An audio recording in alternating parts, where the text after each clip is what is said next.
রাত তখন প্রায় 2টা। গ্রামের একদম শেষ প্রান্তে একটা জায়গা আছে যেখানে কেউ রাতে যায় না। চারদিকে শুধু বাঁশ ঝাড় আর মাঝখানে একটা পুরনো ভাঙা বাড়ি। লোকজন বলে ওই বাড়িতে কেউ থাকে না, কিন্তু মাঝরাতে ওই বাড়িতে আলো জ্বলে। রিয়াদ শহর থেকে গ্রামে এসেছে। সে এসব ভূতের গল্পে বিশ্বাস করে না। তার বন্ধু শামীম তাকে বলল, ভাই, ওই বাঁশ ঝাড়ের ভেতরের বাড়িতে রাতে যাস না। রিয়াদ হেসে বলল, চল আজকেই যাই।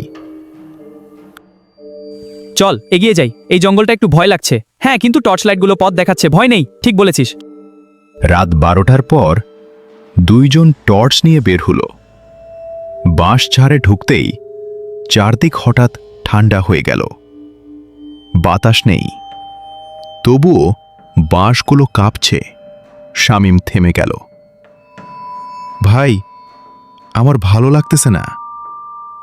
রিয়াদ বলল, ভয় পাস না, কিছু না। তারা বাড়ির সামনে এসে দাঁড়ালো। দরজা অল্প খোলা, ভেতর থেকে হালকা আলো আসছে। রিয়াদ বলল, দেখছিস, কেউ আছে এখানে? দরজা ঠেলে ভেতরে ঢুকল। ঘরটা পুরনো, কিন্তু একটা টেবিলে খাবার সাজানো, যেন কেউ অপেক্ষা করছে। এদিকে আয়, ঘরের ভেতর আলো জ্বলছে। কি আসলে এত পুরানো ঘরে আলো?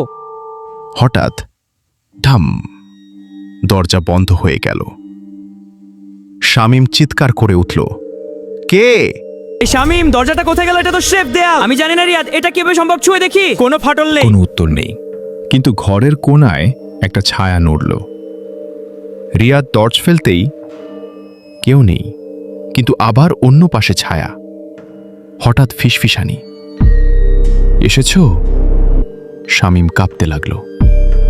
চলো ভাই, বের হই। তারা দরজার দিকে গেল, কিন্তু দরজা নেই। যেখানে দরজা ছিল এখন সেখানে দেয়াল। রিয়াদ দেয়ালে হাত দিল, দাগ দেখা গেল। হঠাৎ দেয়ালে লাল খা ফুটে উঠল। এখানে আসা যায়, ফেরা যায় না।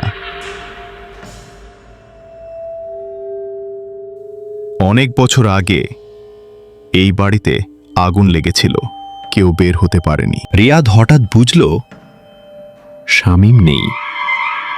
শামীম? দূর থেকে উত্তর, আমি এখানে।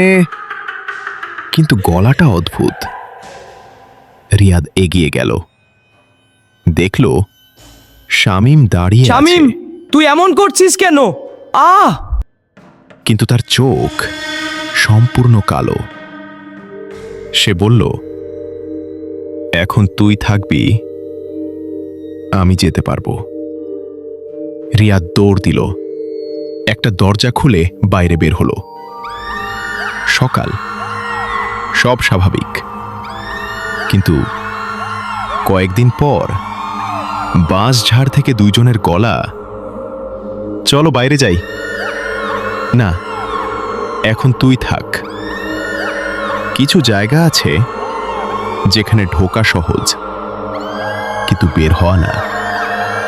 আর যদি ফিরেও আসো, তুমি আর আগের তুমি না। যদি আজকের এই গল্পটা তোমার মনে ভয় ধরিয়ে থাকে, তাহলে এখানেই থেমে যেও না, কারণ এমন আরও অজানা, আরও ভয়ঙ্কর গল্প অপেক্ষা করছে এই চ্যানেলেই।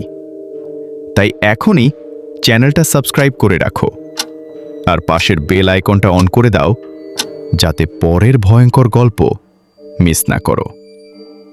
ভিডিওটা যদি ভালো লাগে একটা লাইক দাও, আর কমেন্টে জানাও তুমি কি কখনো এমন কিছু অনুভব করেছো। মনে রেখো, সব গল্পই শুধু গল্প না, কিছু গল্প বাস্তবও হতে পারে।